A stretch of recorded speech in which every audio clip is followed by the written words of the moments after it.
This is a Get Fresh Books reading. Get Fresh Books is an independent publisher based in New Jersey, and we focus on publishing emerging writers, writers of color. We have several books coming out this month, including Darla Jimenez's Cleave, and my own book, Dr. Grisel Acosta's Things to Pack on the Way to Everywhere. And thank you. And I am here hosting tonight because our brave and fearless publisher, Roberto Carlos Garcia, unfortunately, he is not feeling so hot. He just got his second Moderna shot, which is very, very important to get. We want to read and do him proud. We are recording this, so he's going to see it once he feels better. And we just want to give him that love. Now, a couple of things. The chat is free and open. Everyone is going to be muted while the readers are reading. But please, we want you to give them all of your love in the chat. So please feel free to, yes, love to Roberto, love to our readers tonight, love to Get Fresh, and really love to the world because we need it. Keisha was mentioning that this has been a long week. I feel like it's been a long year. So we need to show each other that love, okay? So feel free and don't be shy about, putting fire and smiley faces and whatever you want in the chat. So I am going to say a few words about our readers before they read, and I'll let you know about the order that they're going in and all that. But at any point, if you have any questions, you can always do a private message to me through the chat as well if you're having any issues. And again, just please remember to stay muted while our readers are reading. So with that, I want to introduce all of you to the Get Fresh reading of specifically Caribbean writers. And this is really close to my heart. I consider myself a Caribbean before anything else. So I just can't wait to hear these incredible women read. So we have readings from, and I'm going to list them out, and then I will go ahead and read each bio before each reader. Okay, so we have here with us today Mercy Tullis-Bukhari, Keisha-Gaye Anderson, Desiree C. Bailey, and Ms. Cheryl Boyce Taylor. We're very, very lucky to have all of these folks with us today, and that's the order that they're going to be reading in, about 15 minutes each or so. So we're going to start this evening, and I want all of you to get warmed up, get ready, because this is going to be amazing.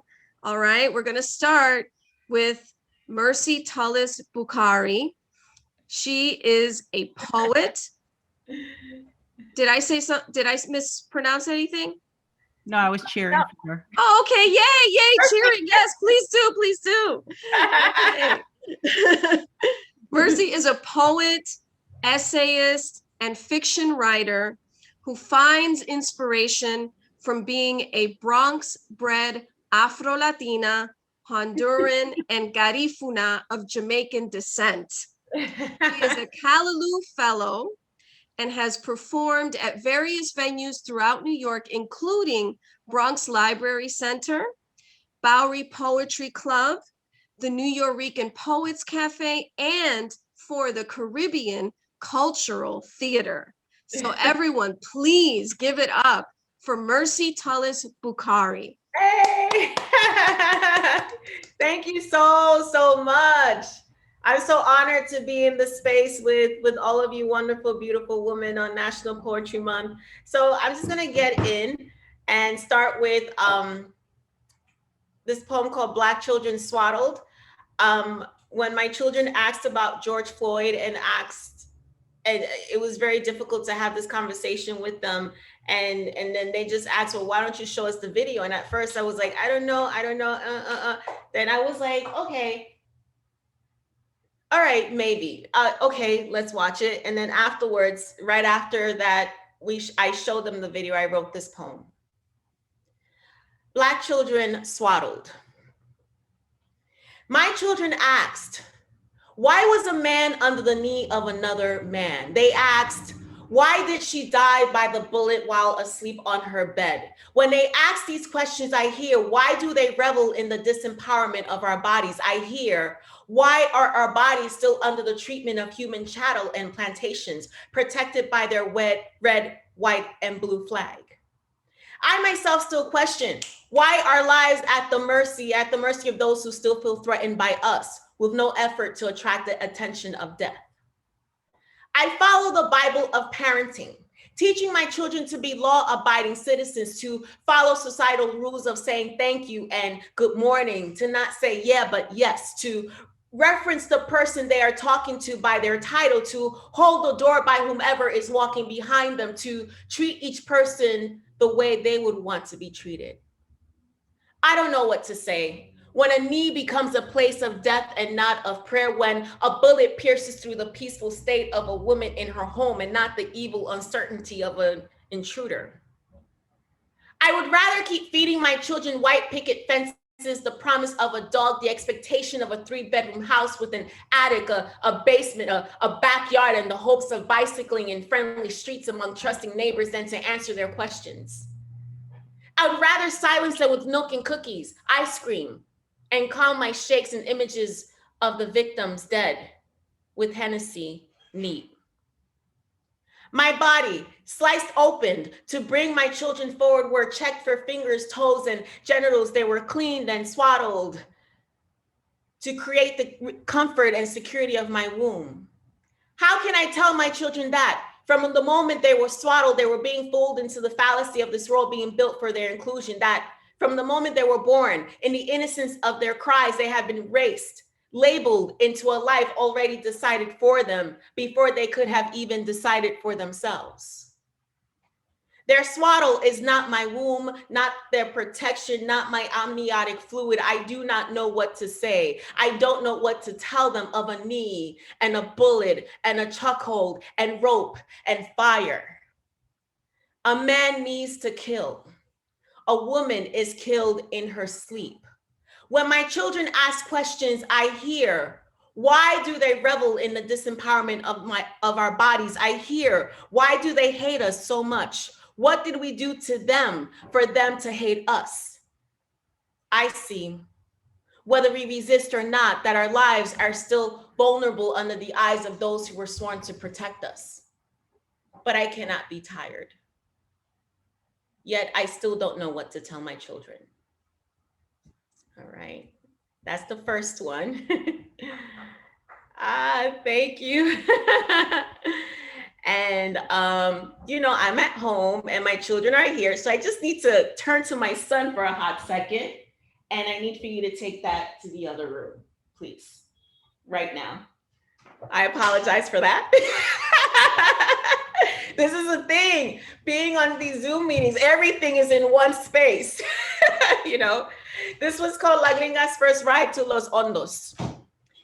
Esta gringa flew to Honduras when she was 5 years old on the lie that she was going to meet Mickey Mouse, because esta gringa could not stop crying while boarding this monstrous size thing that was supposed to stay afloat high in the air. We flew from Kennedy Airport into clouds and over pineapple plantations and banana fields, cows roaming and campesinos working, sand and beaches con hondos strong as the ancestors pleading from esta gran gringa to go back. When we landed, esta gringa asked, where's Mickey Mouse? Because of course, Mickey Mouse should be waiting for esta gringa on the tarmac. Her mommy ignored the question. She pushed her past the initial slap of hot, humid air, took her down the aircraft stairs, walked her across the tarmac into the building of the airport. We searched for our suitcases in a room where suitcases were thrown at random places on the floor. We were like roaches scattering when the light goes on, looking for our bags, yelling across the room, "Encontré una!" when we found the bag. Mommy, slipping a $10 US bill to the woman who manually checked the suitcases we found, patted the top of the tightly packed items of clothes and soaps and shoes and more clothes and unknown duct tape packages from Tia Melba, y Tia Lorna, y Tia Carmen, all of whom were really not mis tías, Paulita, fulano, fulano, y fulano. We had to return to the airport the following week for one missing suitcase. Esta gringa played futbolito barefooted in the sand that was her soil. Within the confused gaze of the neighbors, esta gringa swam in the sand granules and poured buckets of sand on her head. Esta gringa washed the sand off her body in the big sink behind the house, the same sink her mommy used to hand wash our clothes. Esta gringa chased chickens around the house, danced punta, ate la comida, split coconuts, and heard her mommy yell to curious passerbys con orgullo. Ella es una gringa. Ciudadana Americana. Esta gringa looks back at a time when being gringa actually mattered. Esta gringa watched the Garifuna man walk to a canoe with a net, come back to shore with fish in his net. She watched a Garifuna woman take a fish from that net, scrape the scales of that fish, split it open, salt it, and fry the fish in aceite de coco. Her mommy squeezed lime on the fried fish, y tajadas. Esta gringa ate fried fish con tajadas for lunch every day. Gracias a Dios, Columbus said, that Honduras saved his lost ass from the depths of the storm. Y esta gringa was saved from a contrived fantasy world of fake-believe dreams and its minstrel mouse. Right? Ooh. I love that. Thank you so much. Thank you. So I have to represent BX. This one's called Roller Skating with Jesus on the Concourse. I roller skate on the concourse, past Art Deco buildings and bodegas. I used to strengthen my legs to push me forward, the bend of my knees for momentum, the gaze towards the courthouse to keep my balance, yet I fall. No, I wasn't wearing protective gear. I just rolled with the faith in myself. My knee, its skin scraped off, blood dripping. The scrape must have covered my whole knee. My brother tells me, "Good, you're learning." He kneels down and looks at the scrape. He walks me to an open hydrant and takes a handkerchief from his back pocket to clean the scrape. Yes, we used water from an open hydrant. No, I'm not sure where that handkerchief was, and no, we did not use Neosporin. He tells me to sit on the edge of the sidewalk next to his Sony boombox. He increases the volume. "Give me a ho, you got your funky bus fare, ho, ho, ho." His afro looks like a Jesus halo. The wheels grow from his feet. He moonwalks, then spins, first on both feet, then on one leg, make undulations with unseen lines. He spins and spins and spins. Bip, bop, bam, alakazam, like a record after a strong scratch release, crossing his legs with his body tilted on one side, then switching direction with his body tilted the other side, then he falls. Yes, my brother fell. Even the best of them have to fall, right? A pebble made him fall. He smiles at himself, looks at me with the same smile and tells me, we all have to fall sometime, but we learn when we get back up. He held his hand out for me to get up. I took his hand and we skated, my Jesus and me, on the concourse towards the courthouse. All right.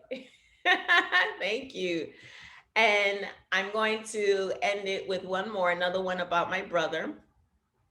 My brother died by suicide a little more than 20 years ago. So recently I've been writing a lot of poetry from a place of understanding and love about my brother. This one's called My Brother's Keeper. Ooh, I always get a little emotional when I read this one. Ooh. My brother was again drunk, lying on the top step of the big church on the hill, the one with the bright bronze doors. He was yelling, "Fuck you," to the doors of the church. He lifted his head just to say, fuck you, then put his head back down on the step, closed his eyes and cradled an empty bottle of Bacardi the way he cradled his stuffed elephant toy when he was a child. Our neighbor told my mother over the phone, your son is drunk again. Find your drunk son on the steps of that big church on the hill. The neighbor said that no one walked towards him to shush him. A parishioner did not come out to walk him in. The priest did not stop watching his child porn in his private quarters to offer forgiveness. And Jesus did not step down from his cross to make my brother a disciple, even share a bottle of wine with him. That's why he said, fuck you, to the big bronze doors of the church, the neighbor said. Jesus turned water into wine for people who could have had a wedding without wine. But my brother needed that wine to get drunk to keep living. This ain't no wedding, this is life. My mother begged my father for a ride. Fuck no, he said, fuck that drunk. You see, my brother was not my father's son. My father washed his hands of any responsibility for him. My father did not have any guilt of what he could have done wrong with my brother if a wrong decision in his childhood made my brother so broken that he had to say fuck you to the bright bronze doors of a big church on the hill, then fall asleep cradling the empty bottle of Bacardi the way he cradled his stuffed elephant when he was a child.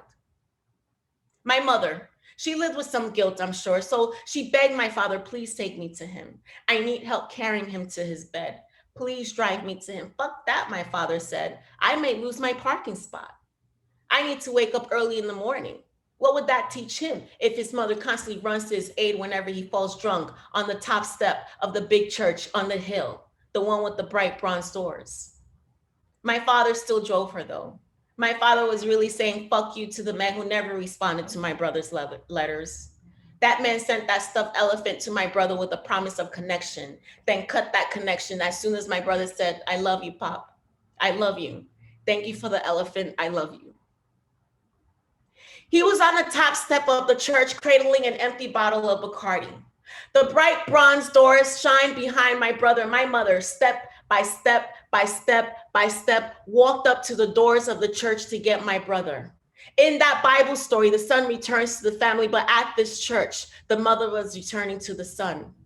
My mother went to him and pulled the bottle away from his arms. Startled, he yelled, fuck you, when the bottle was out of his arms. And my mother said, this is your mother. Watch your mouth. Get up now. Someone may see you. He said, fuck you again. My mother said, we don't want people talking about you being a drunk outside of a church. Come, stand up. He said, fuck you again, then cried. My mother said, don't cry out here, son. Let's go to your bed. She carried the stuffed elephant. I mean, the empty bottle. I mean, the stuffed elephant. I mean, the empty bottle. Because leaving the empty bottle at the church would be disrespectful to Jesus and crosses and saints and solid bronze doors and priests who watch child porn. She placed his arm around her shoulder, placed her arm around his waist, and with the empty bottle of Bacardi, stuffed animal, empty bottle of Bacardi, stuffed animal, empty bottle of Bacardi, walked to the car. The car running. My father looked ahead, waiting patiently to hear the back seat car door close. This was her burden, she knew. But she loved him. And if she was the only person who did love him, she was going to love him. Thank you so much. Thank you. Whew. Thank you. Thank you. Thank you. Thank you so much for that incredible reading. Ooh. I really, yeah, I need like a minute. That last poem, I think, please look in the chat. People are feeling it, and thank you so much for sharing. We feel very, very blessed to have those words in this space. And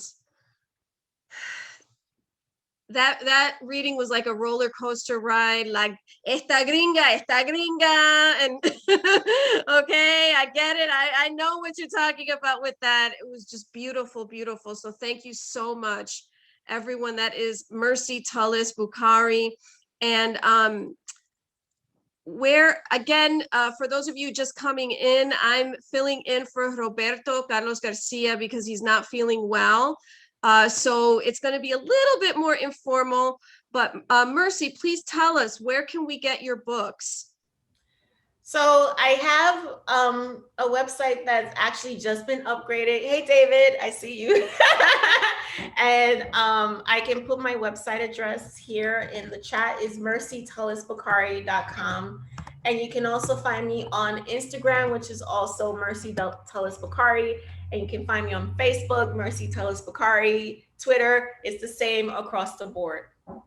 But check out my new super cool website. I just posted it. Definitely, definitely. We will definitely check your website and your Instagram, and oh my gosh, definitely. I'm there. I'm there. Thank you so much. Thank you. Okay. Love. Thank you. So we are going to move on because we have many. This is just the first of several incredible Caribbean writers that we have with us today. So let me go ahead and move on. And I am going to read our next bio, but just so y'all know, this is the way that the bio was given to us. So I'm not being disrespectful. It's Keisha Anderson, but the bio just says Keisha, okay? All right. No, I just want to, Keisha is the author of 4 poetry collections and numerous essays and journalistic articles, okay? Full on writer, folks, okay? Her writing has appeared in national publications like Honey, Psychology Today, Teen People, and Black Enterprise, covering topics from women's health and depression to intimate partner violence. In 2018, Keisha was selected as a Brooklyn Public Library Artist in Residence. And she's an incredible reader. I already saw her at Women Writers in Bloom, so I'm really excited about this reading. Everyone, please give it up for Keisha Anderson. Yay. Oh, thank you so much. It's always a pleasure to be here with all of you, and it's just always very special and very powerful. And Mercy, I love you. I love all of you. All right. Well, since we are talking about the Caribbean, I think I'm going to take it back in time. This is from my first book, Gathering the Waters. I think I want to start with this poem here. It's called Firewoman. What a way she bright though, eh? That fat gal, that firewoman, is who she thinks she is. Market hips rocking like a rum shop before daylight, rolling like a river, swelling to meet sea after the devil and him wife did a fight, flashing tears from the cloud, streaking the faces of hibiscus, pulling colors through the curtain of the sky. See her there? Rainbow snake charmer, higgler, rude girl, mommy water woman. Wind chime laughter, shattering the Queen's English, morning stride, twisting Greenwich Mean Time. A carnival of adornment from the temple of her ankles to the crown of her head. Red hair, green hair, no hair, she no business. And she black, so till she become a memory and a promise, a double dare, a heckle in the Sunday mass, a line in the sand, cross it if you think you're bad. A body tolerating uniforms of commerce, all for the sake of a tightly packed barrel, school fees and layaway on satin and sequins designed to hug every living curve. Don't command her, don't test, or expect the original holy word to be unsheathed from the holster of her mouth and linger near your ear until just the right time, until you get comfortable. Forget to use those code words, safe slurs, third world, urban, inner city, underprivileged, disadvantaged, developing, primitive. All flimsy arrows aimed at pernicious life, sailing through stardust template, pre-time goddess unscathed. She is still here. From Clarendon to Brooklyn, call her Iris, call her Lilith, call her Isis, call her Kali, call her savvy, but don't call her out her name. She's got no use for bleaching cream. Coconut milk never killed anybody. Candles and white rum have their place. Everything in a darkness must come to light. She's got stamina for the marathon of creation, sucks her teeth at your corsets for jubilation, blinders wrapped in greenbacks, promises called pensions, and she will wait as long as it takes for her garden to grow, for her children to know. All right. Awesome. I too have children lurking about, so if I am distracted, that's the reason. But hopefully they'll be good. All right. You know, I got to practice reading poems I don't often read. So let me do that. Because why not? Where is it? Where is it? Where is it? Okay, I know which one I'm going to read. One second. Here we go. So in Jamaica, we have a saying from Jamaica, and they say we little but we talawa. And talawa means like we're small but mighty. Okay, so that's the name of this poem. We talawa Jamaica, spirits on a sojourn through cracked drums, manacles, and scurvy faces, meeting guardian caciques in the land of Mommy Sweetwater. And she organized us all by heart, not by skin. We take the masks of race and fling them up like confetti, mix them up like rice and peas. We melt borders with our bodies to show you one love. All the currents colliding to light up the mind like lightning. This kind of unity, this kind of love is the only reality the world is fighting. All right, so a lot of my work is, I'm trying to be a cheerleader for us. Right, I like the hearts. A cheerleader for us so we can get where we need to go. So I think I'm gonna read this poem. I have a new book out from Agape Editions called A Spell for Living. It came out last December, and I'll tell you how you get it later. But this poem is called Black is Not Enough. Black is not enough to go by. It's too narrow a space, too clumsy a way to reveal you. Don't you see your place up high along the winding trail of lights resting on mother's neck?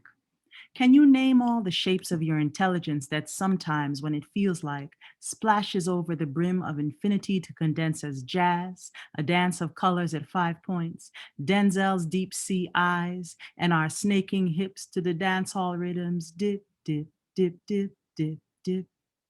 Unleash your ecstatic laughter for this joyous walk through time and mirrors, where you can love you as us as all of this. Salt foam under a lavender sun. The jubilant tale of your familiar, a warm kiss of wind in a glade exploding with new life, the sweet sacrifice of guiding the next navigator of your blood. Black is not enough, is too dim an idea, is too minuscule a name for us. And listen, don't be afraid to do what they used to do on the Apollo and get like your virtual hook. Like if I'm going over time, you got to tell me because I don't know. You just message me. Yeah, Black's not enough. You're good. All right. Because we are complex individuals and we got to make the most of the moment. This poem is called Peephole. While I peer through this peephole, a face dropped into time for an exercise in expansion. I will create a ruckus with these redwood limbs, pour cold verse into ears of sleeping queens, hiding under tresses shorn for the goddess. I will make love nonstop till the body drops, so the spirit can step into my men, lift them into flight, forward like trade winds. I will play mass as someone playing me, so my daughters can finally say yes to every inch of flesh that surrounds them and know the shape that caused every other shape to be. I will watch you watching me to make sure you are really seeing when you look. And even when I retire from this point of view, if you close your eyes and call my name, I will be with you. All right. I know this virtual world is it's so quiet, but I could see you. But this one is from my mom. My mom inspires so many poems.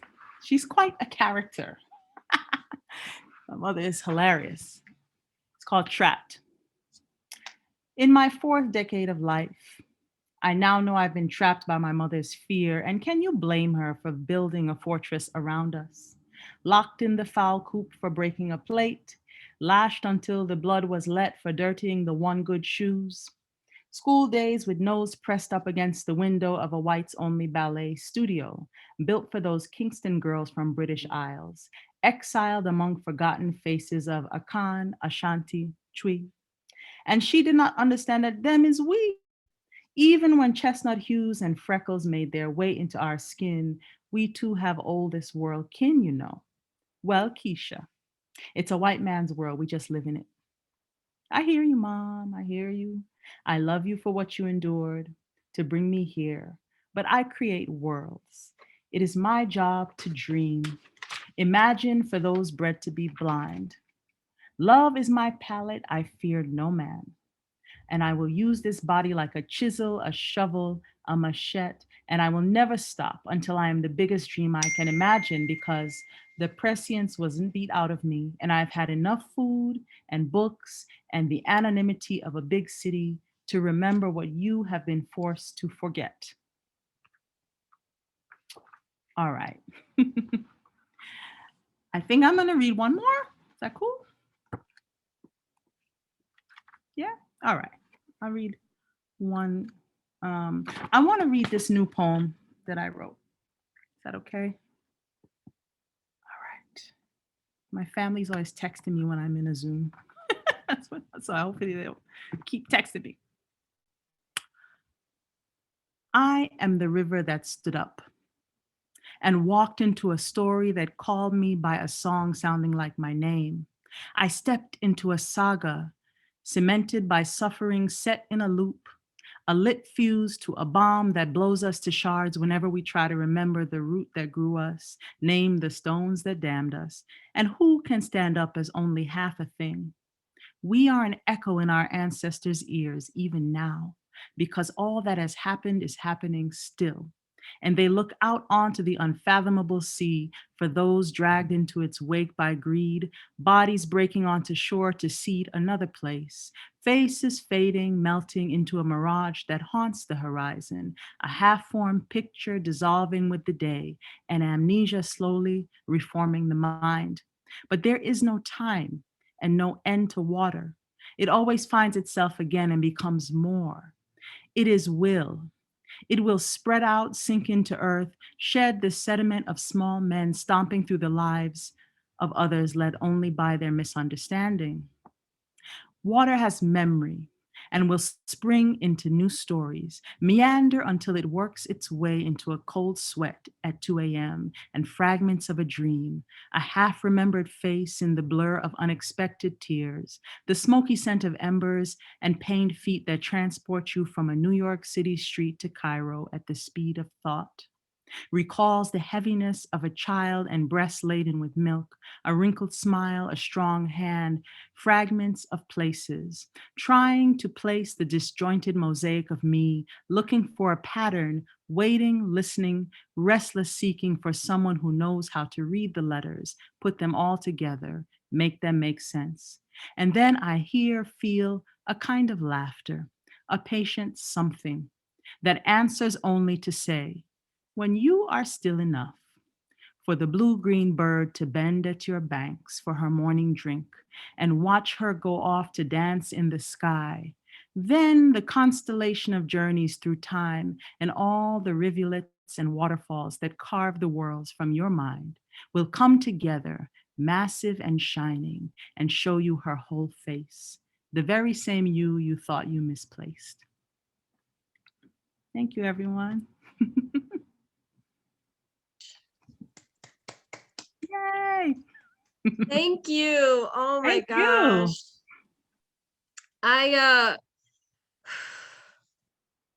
I am so floored by that reading.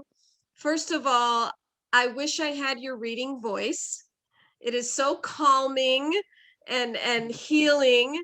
Thank you. But the work itself, every line filled with image and intent and just absolutely gorgeous. Thank you so much. Thank you so much for blessing us with that incredible reading. I always love to hear you read. Thank you. I mean it. Oh, how is everyone doing? Everyone still with us? Yes, this is good. This is good. Okay, so we have a couple more readers, and they are going to promise us the same that we've gotten so far. This is going to be an excellent reading all the way through. These are incredible women. These are incredible Caribbean writers. So take a breath. If you need to get a little water, get a little water. Remember to say whatever you feel in the chat. Let the writers know. And Keisha, if you could quickly just let us know where to go to get, okay, you I just put did. my I put my homepage in the chat. A Spell for Living was first released as an ebook, and it features my visual art. But there is a special print edition with a whole different collection of my art that will be for sale this month. But the ebook is free, and you can go and check it out. Thank you. Thank you. Everyone loves free, and it is National Poetry Month. So go to that website. It's right, Keisha-Gaye in the .ink. Yep. So you can go to the website and get free poetry for National Poetry Month. Okay, wonderful. All right, so let me go ahead and introduce our next reader. Desiree C. Bailey is the author of What Noise Against the Cane, Yale University Press 2021. So this was just published or just coming out. And it is the winner of the 2020 Yale Series of Younger Poets Prize. Okay. She is also the author of the fiction chapbook In Dirt or Salt Water. I love that title, by O'Clock Press, and that came out in 2016, and has short stories and poems published in Best American Poetry, Best New Poets, American Short Fiction, Callaloo, wonderful, the Academy of American Poets, and elsewhere. The serious bio, folks. Desiree was born in Trinidad and Tobago, and currently lives in Brooklyn, New York. Everyone, please give it up. Nice welcome for Desiree C. Bailey. Thank you so much. It feels so good to be here and to be surrounded by these Caribbean women, these writers that I really admire. I'm really just going to get into these poems. The first one, first of all, let me acknowledge this is the first time that I am doing a reading with my book in my hand. So just need to put that out there. It feels really good not to be rustling through all of the papers and just to have everything together in one book. Feels really good to be here. The first poem that I'm going to read is really the first page of a long poem called Chant for the Waters and Dirt and Blade, and it is set just at the beginning of the Haitian Revolution. I am I, but I won't spill my name. Not here on this damned rock pushed out bloody from the bowels of the sea. Marketplace Island, where the clouds, crest, and birdsong all for sale. Profits of my black, my stewed puss on the plate, in the belly of my captor. What am I? What dare I? Grieves up to quiet the squeak, a howl camouflage destined to burst forth, murderous as a wave.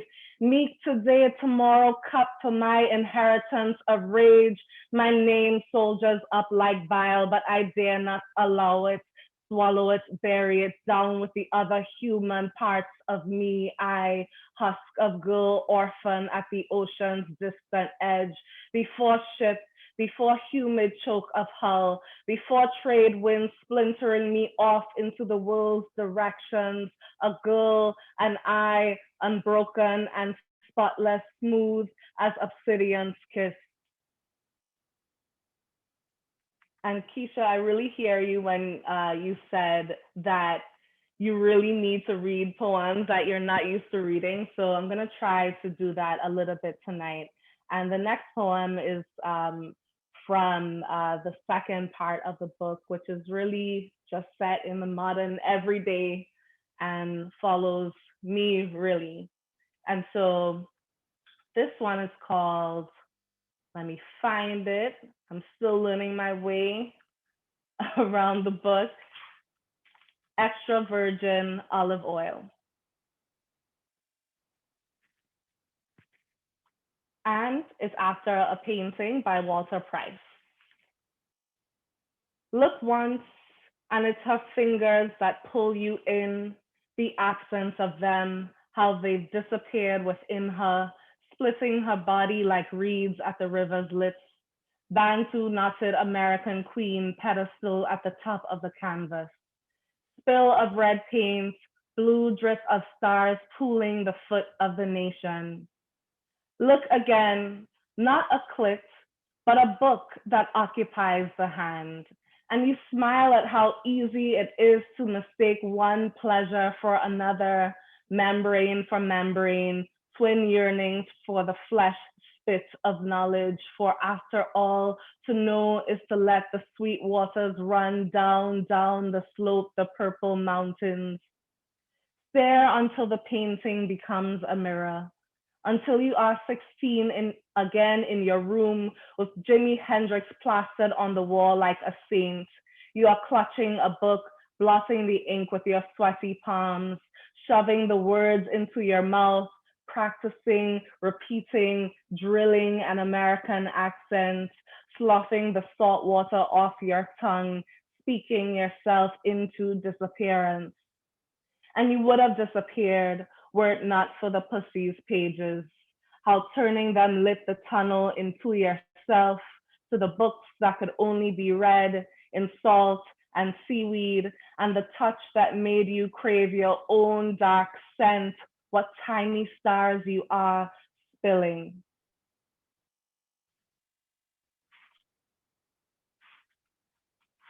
This next poem is called Woman in Dub. And I guess I realized that I like to respond to artwork a lot. And so the last one was in response to a painting where at first I thought one thing was happening and it turned out to be another. And this one is based off of the song Chase the Devil by Lee Scratch Perry and Max Romeo. The devil I see is the one I saw and nail out of fears, out of cycles of wound, dread calcifying into prophecy. I put on an iron shirt to face it, chase it, but the cup still piss drunk with power. I put on an iron shirt, but the men on the street surveil the nipple, been hounding my punani since before I spilled my first blood. What a menace of a body, I hurl blame to the husk. Is the devil real, or is it of my fantastical making? The answer is not the matter. The fact of paranoia be the true violence, warfare the very presence of the question. I want to peer inward, to take a good look at the sound system, my heartbeat echoing out of my folkloric first, my desperate belief in other realities, a B-side where I'm abolished from emotional labor, AKA Black woman's burden, free to surrender to my own madness, to sink down into the dub of it, stripped of my first voice, reverbing outside the pain of a body. Stripped of my first voice, down in the dub, cop hounds my blood, into paranoia, a Black reality, cycle spilled, power husk, emotional woman, I iron, real streets, folkloric, and mad, true. Take a good look at the devil, peer into the dread, men surrender to wound drunk, calcified, but I fantastic, chasing echoes, nailed to system, free in sound, I a fact, answer of my own making.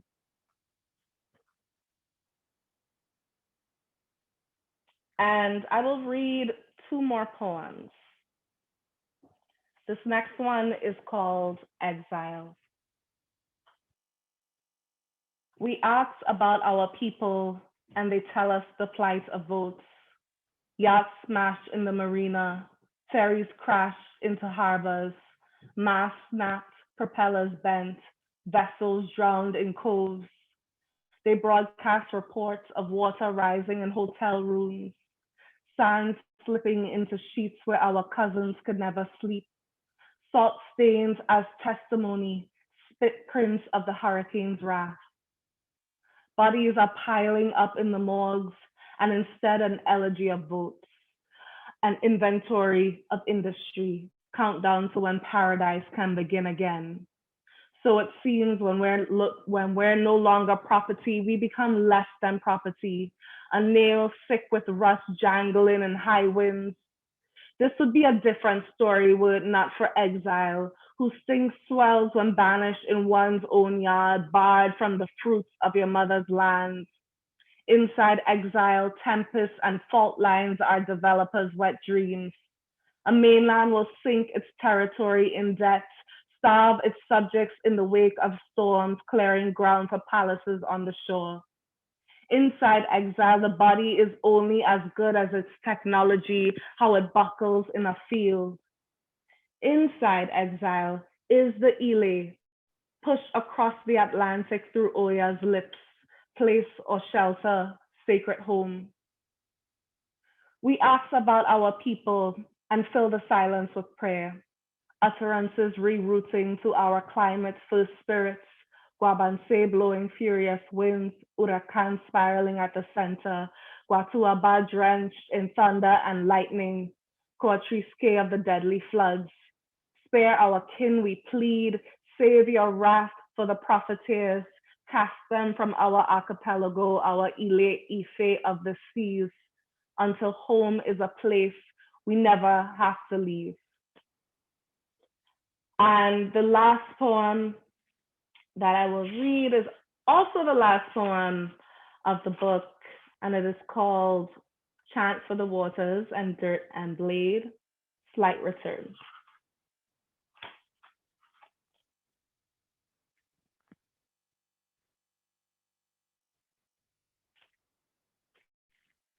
A memory of the cemetery flooded with the murmur of the living, the candles' small fires nesting on the graves, my grandfather and we, his thin-limbed offspring.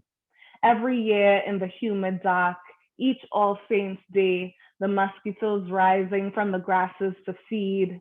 Every year we light, we pray that our dead will not forget the chant below our skins.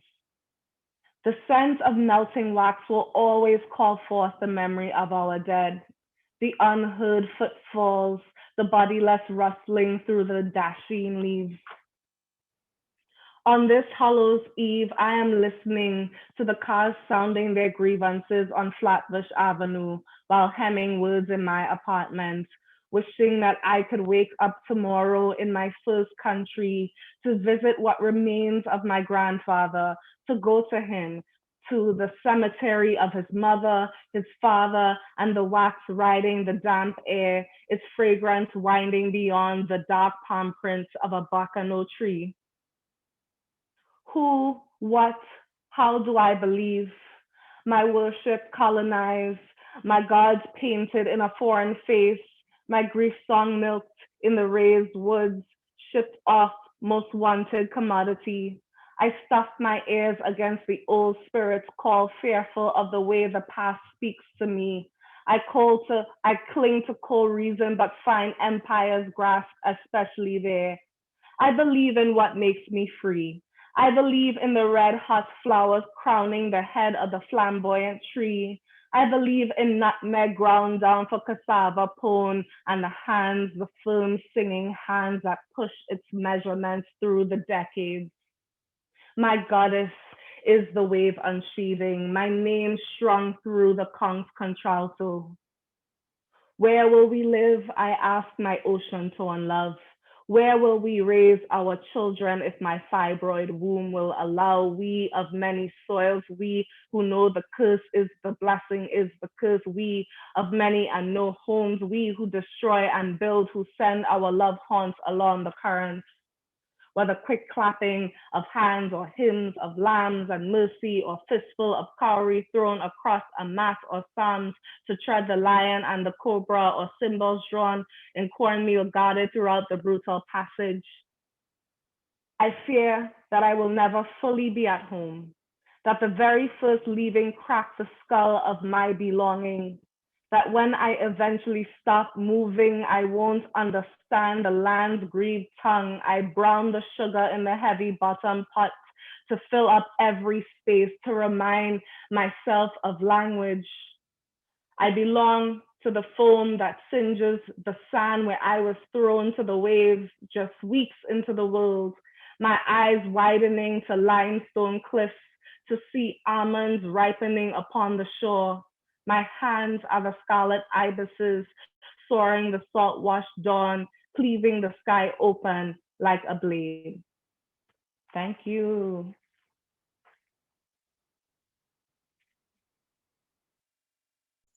Oh, oh, thank you. Thank you. Yes. Wow. Check out the chat. Everyone is showing you so much love and of course, that was a history lesson. That was a love lesson. That was a land lesson. That was a woman lesson. Just a lesson. Thank you. Thank you so much. Yes, let's all buy the book. So if you want to put your particular website or where you would prefer us to purchase the book from, because I imagine it's in multiple places, but if you'd like to let us know where specifically you'd like us to purchase the book, Desiree, that would be great. Where we can follow you and so forth. We would all love to. We would all love to. Yeah, I'm gonna Yeah, just put that into the chat now. thank you so much. Yes, bravo, bravo. I am filled. My cup runneth over, and we have Mama Five next. So that's going to be an even more filled cup, and I'm so excited. So please let me introduce her properly. Let me read the bio, even though we know who this iconic leader is. But let me go ahead and introduce Cheryl Boyce Taylor. She is a poet and curator born in Trinidad and raised in Queens, New York. She is the author of 5 collections of poetry: Raw Air, Night When Moon Follows, Convincing the Body, Arrival, and Mama Five Represents, a verse memoir about her son, hip-hop legend Fife Dog Malik Taylor. Cheryl holds a master's degree in social work from Fordham University, hey, and an MFA in creative writing from Stone Coast, the University of Southern Maine. You can reach her at cherylboycetaylor.net. Everyone, please give it up for this iconic leader that we have with us today, Cheryl Boyce Taylor. Thank you all for coming. Thank you for having me. Roberta, please get better soon. We're sending you so much love and so much good healing. It's my pleasure to be reading with these wonderful poets. And it was only yesterday I said, wait a minute, we're all Caribbean women reading. How wonderful. So I'm going to start off. I wrote a poem last year. It was in June, the height of the marches and this stupid pandemic. And I'm reading this, with what's been going on with the trial, and then Dante Wright being killed, and Elijah McClain from Aurora, Colorado, the young man, I don't know, that's been splitting my heart. I don't know how to handle any more of this, but I'm reading this first poem for the two of them and all the other names that it will take us the rest of the weekend to call. How proud the young feet as they pound the streets, each take all kinds of selfies. Some, this their first demonstration. Not that that's bad. All the white girls got rainbow hair and nose rings. One way to show that we real cool. I don't go to marches anymore. My legs hurt and I don't run as fast anymore. All the days I marched these streets, shouting till I had no voice, marched and marched. I must have wept a stream the last year. This ache of death and abandonment stoops when the hot pot burned my hand, stoops when the rage burned my eyes. I've been angry for months, I realize. You would think after all this time, I'd be used to this US deception, living on this wicked plot of world. Can you help me, Mother? Help me, you who birthed me well. Mail me back to myself, open me gently. An angry storm just hit my yard. Smash some clay plots, some fresh green buds. My Easter dress still hanging in the closet, pressed and fragrance. Peel me open one more time, Mother. Return me to that good heart I grew oh so long ago.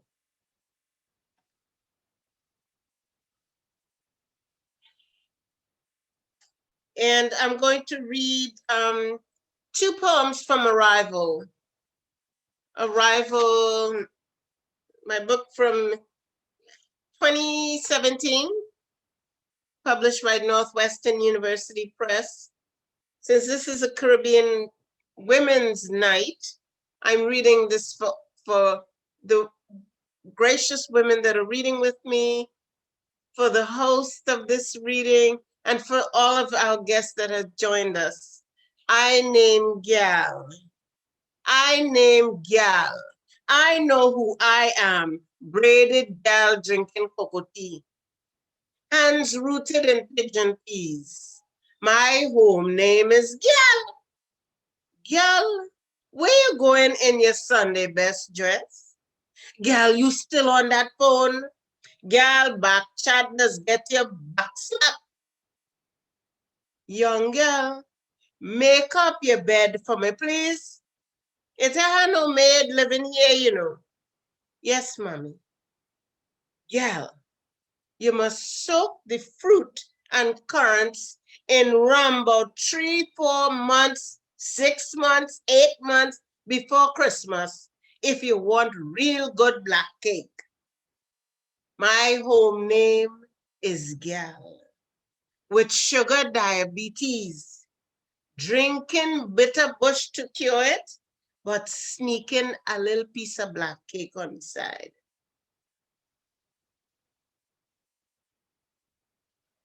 And this is for my mother thank you, who introduced me to poetry so long ago. I miss her so much. It's called She? And I thought, I heard so many stories about my mother when I was growing up, the kind of dreamer that she was. And so I just wrote this poem thinking this must have been the way she was. She? Torn strip of banana leaf, breadfruit tree lashing galvanized on top the house. Who hear she laughing hard, loud for no reason? The whole house smelling nice, just from the one small piece of saltfish Grandma put in the pot. see she? Dancing in rain under mango tree, adding 2 spoons of vanilla essence and more sugar to the cassava pone, which was her favorite, Desiree. Who see she toting bucket on she head, the water spilling, wetting up the little breast she just get. Who see she? Who see she singing him so sweetly? She 8-year-old hands folded in prayer, bare feet skipping through she childhood tongue. Who see she? A Rima gal who knew to sing, braids long black mist, slapping wind.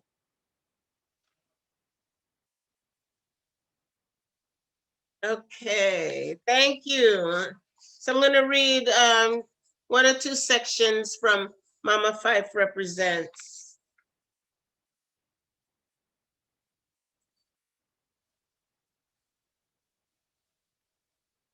Okay. I want to kiss my child again and again, the New Jersey ferry terminal where I last held his hand, memorized every holy road in the country of his beautiful face. I want to kiss my child again and again. I fill the bathroom with begonias and baby's breath. My bath water is so hot, it makes me weep. Where has my child gone? I love it when he called me Mama Fife, called me gal and boo, called me mama and mommy. Once when he was 20, I told him he could call me Cheryl. He said, hell no, I'ma call you mama and sister and mama.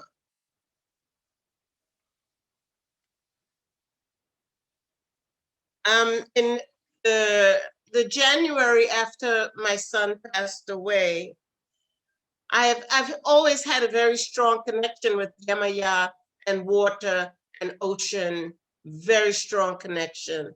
And there were years when I would not go the whole year without going to the water in some Caribbean island somewhere.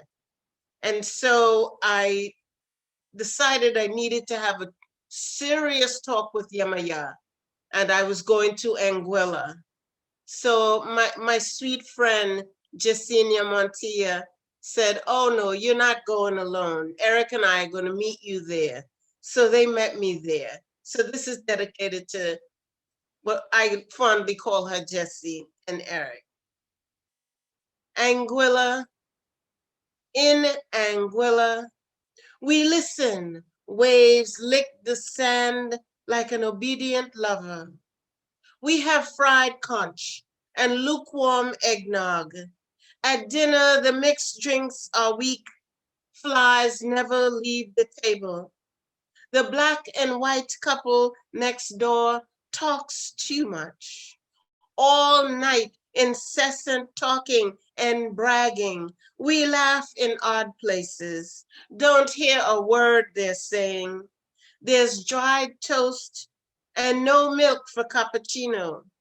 We discuss the poems of Aracelis Gamay, read letters from Frida to Diego, love the dialect of Michelle Cliff in Land of Look Behind. In the morning, we search the island for fried bacon bacalao. We search the island. We look for a wicker frame for my new poem. Night rolls in heavy as sorrow. My twin sons, Malik and Michael, are the butter yellow butterflies who greet me every morning. They walk me to the breakfast shed. Mom, I need a kidney, he says. I need a kidney. Will you lay with me? Dear mountain, my heart is still not healing. I fill the bath water with begonias and baby's breath. My bath water is so hot, it makes me weep.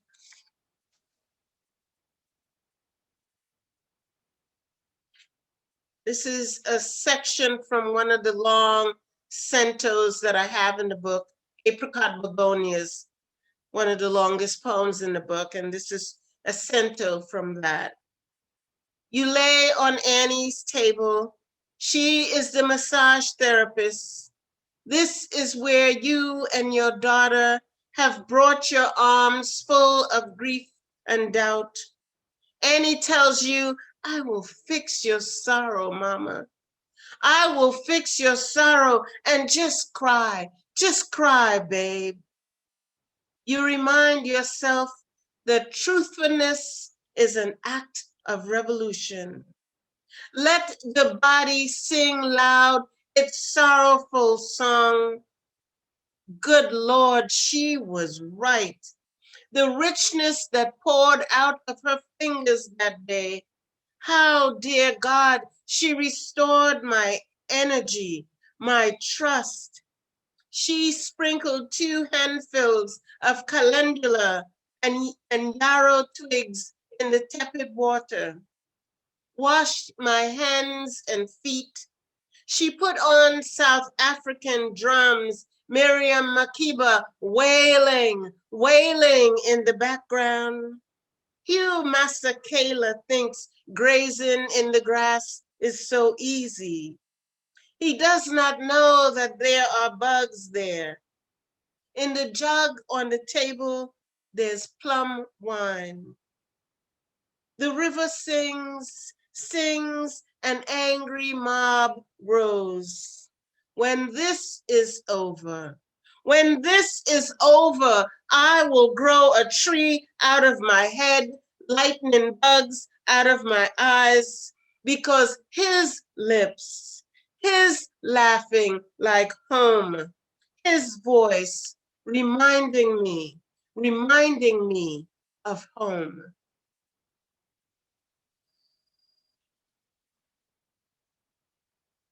Thank you. Hand of the midwife. My grandmother was a midwife, not trained, but she birthed babies all up and down Arima town and beyond. So this is for my grandma Ada. Her name is Ada Avis Hall Boyce. My grandmother was a village midwife, not certified. She delivered babies, shaped heads, broke fevers, flowed milk, buried umbilical cords, and blue babies, a mix of cohosh, raspberry leaves, clary sage, skull cap root. My grandmother's hands were a sure shot. It patched broken hearts, dried turmeric leaves to treat jaundice and diabetes. It scrubbed and ironed until it was stiff and sore. Now, grandmother, what medicine plant can I boil for this wounding?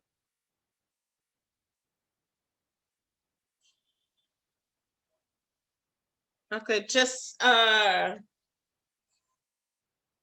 more poems. I still have the time? Absolutely. Okay.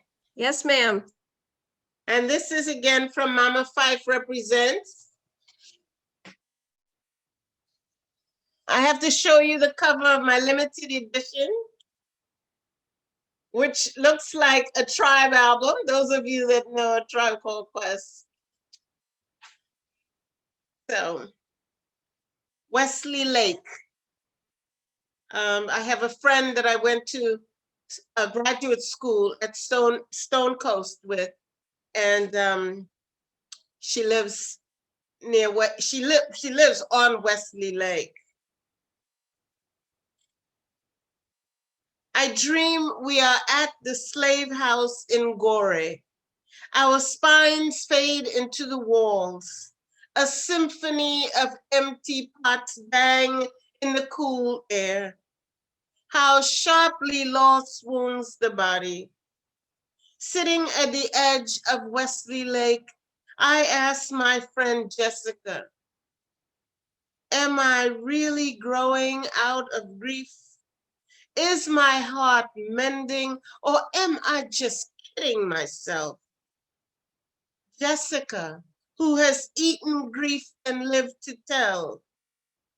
So I ask, that boy entered my house by the back door, swallowed my joy, then made a poem.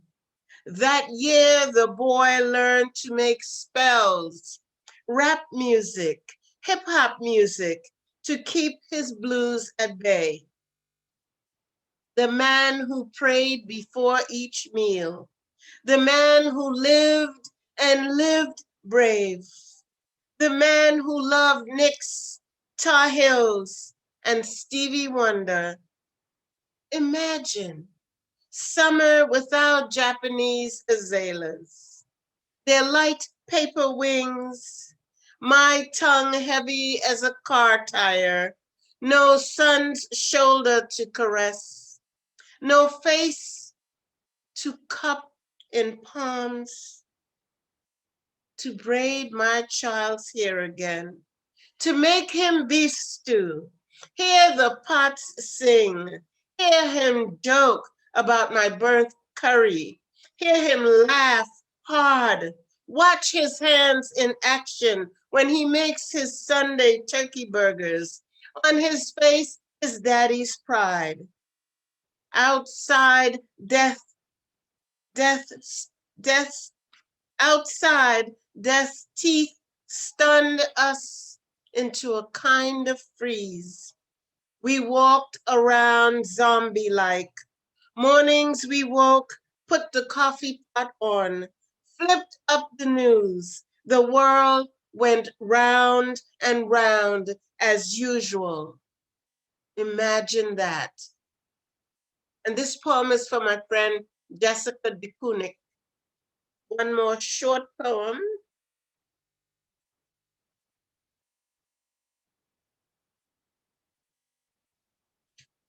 And this one is the morning after transplant surgery. My son had a kidney transplant in 2008 that my daughter-in-law Disha gave him the kidney. And so this was the morning after surgery. My friend Donnelly Weber, and I think she's here tonight on the reading. My friend Donnelly walks Malik around the hospital ward. He is shaky on this first walk. He heads to his wife's room. I'm scared for her, scared for her. Her entire family is at the hospital. Dear God, I pray and pray, I whisper. Instead of a baby, she has given him her kidney. They hug, careful not to bruise anything. We all look away. Out the window into the glorious blue San Francisco day, into the gray and white mountains, into the glorious day. Thank you. Ooh, thank you. Thank you. I'm left a bit verklempt, as they say. Thank you, Victoria, for putting all of the different websites in the chat. Ms. Boyce Taylor, your poems are so important right now. Important period, important right now at this moment when we're losing so many folks and people need to see what is lost when someone is lost, when someone's murdered. So these poems share that special, special human being and love, and I'm very, very thankful. Good. Thank you. I'm thankful. Yeah, I was a bit nervous about hosting. I just kind of learned about this less than 24 hours ago. So thank you, Lynn, for the congrats or whatever. But at this point, we have about 10 minutes or so left in our reading. So if there's anyone who would like to ask any questions, and again, I'll remind you, save the chat. All of the websites for all of our readers are in the chat, so you can buy their books. Ms. Boyce Taylor has multiple books, and the latest one is excellent. So yeah, as they all are. So please buy these books. But if you have any questions, we have about 10 minutes to ask our readers questions. So you can put them in the chat, or you can unmute and just ask your question. If there's anyone out there who is interested, we have a few minutes for that. You can raise your hand if you like.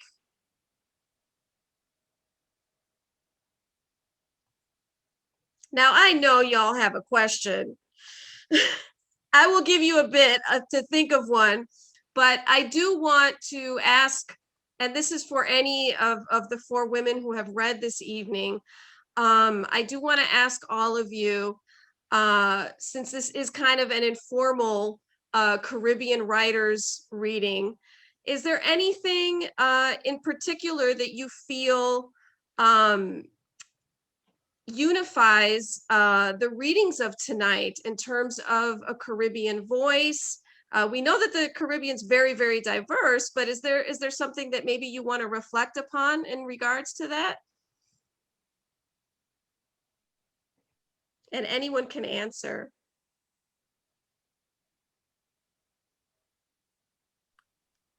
You know, I'm thinking about St. Vincent right now and the volcano erupting. And I've been just watching it, and there, oh boy, there's like a lot of poems in that event. I don't know. I don't know what to say. I just wanted to surface that because that's something happening right now. I don't know if anyone else has thoughts about that.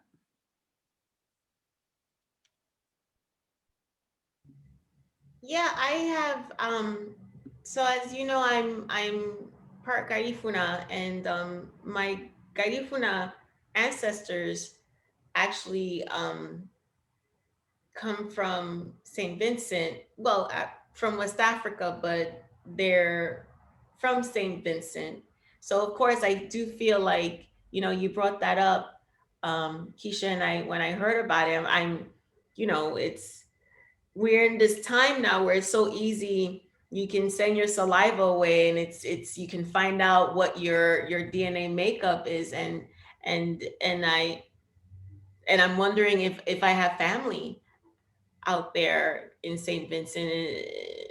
It's something that we, just being in the Caribbean, just with the weather and the hurricanes and all of this, it could be so destructive. My family in Honduras is still recovering from the last hurricane. My brother just moved back to his house, so it's definitely, it's something that I've been thinking about as well. There's also a place in Brooklyn, and I don't have the address with me here, where you can drop off goods, and you can probably look it up online and find out where it is. I think they said it was Prospect and Park. I can't remember now. But you can also take things there, canned goods and diapers and, women's products and products for the whole family. Yeah, I'm also trying to think of where people can donate, and I'll try to find that and maybe post links But definitely one thing that I've noticed while watching the news of the volcano and watching people mobilizing is really how much the entire Caribbean is coming together and really both amplifying what has happened and what is still happening in terms of the cleanup and in terms of dealing with what has happened to the land, and also just providing resources. And so I think that, that's something that really encourages me, and also something that I feel here tonight, just reading with these powerful Caribbean women and seeing all of the currents that are running through our work, which ultimately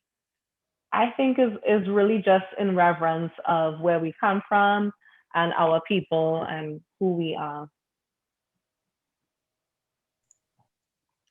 Yes, absolutely. I do see clearly that reverence and well-deserved reverence for really an incredible population of people. Of course, I'm biased because I'm Caribbean myself, but I love the Caribbean in all its forms, all the different islands.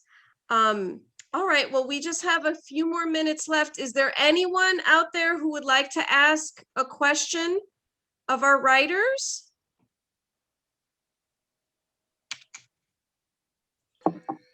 Oh, has someone gone? No, we're all here. You can ask a question, Gail. I'd actually like to make a statement. I just am so moved by this reading.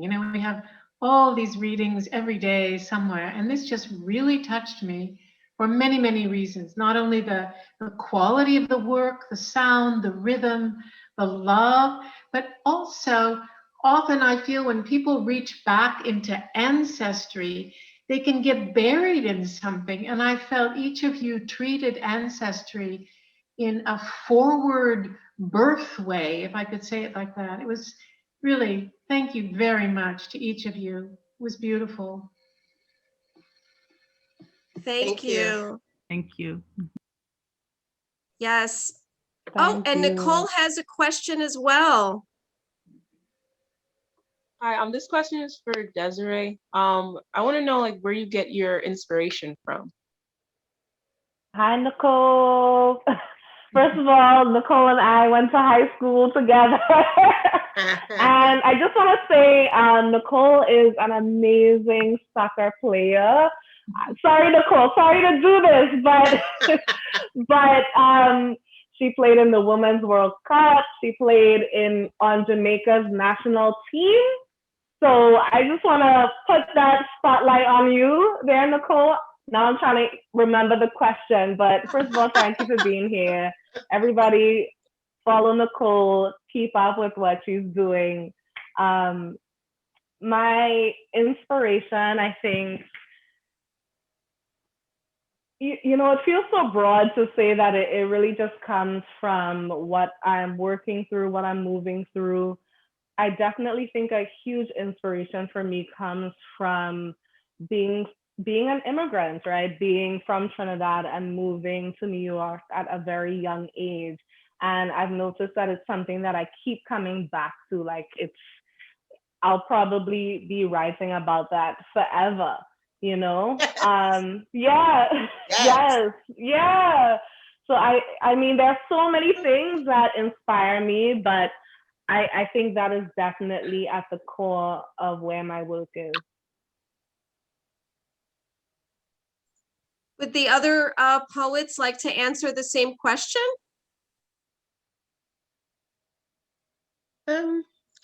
Yes, Desiree, that is so true. I have a 6th book coming out next February called We Are Not Wearing Helmets. And that is my 6th book. And every book deals with migration in all kinds of different ways. But I once heard someone say a long time ago that there are certain things that happened in your life that will continue to reappear in your work in different ways. I never get tired of it. I love my culture. I miss my family. And migration was one of the best things that ever happened to me. Let me rephrase that. My first 13 years in Trinidad was the best thing that ever happened to my life. And it has brought me here. I feel fortunate to be able to write about it. And I'm inspired when I hear other people writing about it. And, because it's so important to remember our history. I think I wrote to several people that their words were their culture. Your words is our history, our future. So keep doing it, everybody. Whether you're a published writer or not, that doesn't make a difference. Just write. Yep. Definitely. I think I'm interested in maps and bridges and building. I think I like puzzles. I like piecing together, because how can we not write? We come out of this very unique experience in the Caribbean. It's like one of the early globalized places. Everybody's gone through there. So many things have happened there, so many firsts. And so it's like the context, my own personal context, just to even understand, like, who am I? That inspires me to kind of trying to piece these things together and, and figure it out. And there's still so much to figure out. And I just hope, I like to be a cheerleader. I like to put a map together for people. And that's, if it helps, that makes me happy. So that's like what inspires me.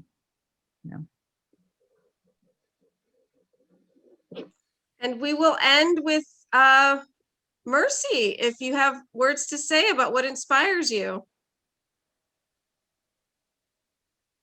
I'm constantly looking for answers and trying to figure out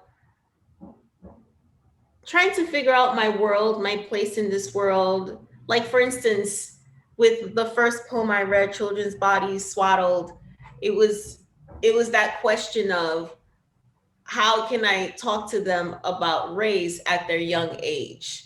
How I can't, I can't live, it would be a disservice to my children as a parent to put a veil over them while so much is happening around us. So how can I navigate this conversation in a way that's still appropriate for an 11-year-old and a 9-year-old?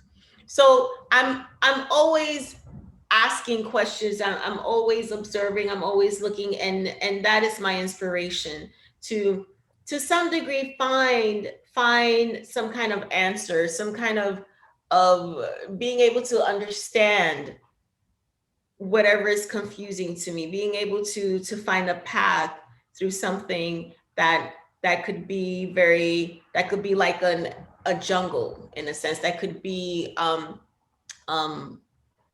territories that maybe my mind, my space, my soul, my spirit haven't ventured in yet. So that's my inspiration, just looking for answers. Yeah. And we love the answers that you come up with, and we love the work that all of you come up with. Thank you so much for blessing us tonight. This was an incredible gift. So thank you all. And everyone, please, one last round of hearts or fire in the chat, or you can unmute and applaud. Thank you, everyone. And what a lovely evening. Thank you. I'm glad you enjoyed yourself. Thank you. Yes. You were a great host. So Yes. Did a great job. Your new job. That's Right? Oh, let's hope not. Thank you. And yes, please, Roberto, we love you, and get Roberto. better. Get Yes. better. Big love. Feel Big better. love. Roberto, big love. Everyone have a wonderful night. Stay safe, wear a mask, get vaccinated. It's not over yet. We still have to be vigilant. Yeah. Much love to everyone. Bye, everyone. Much. Bye. Bye.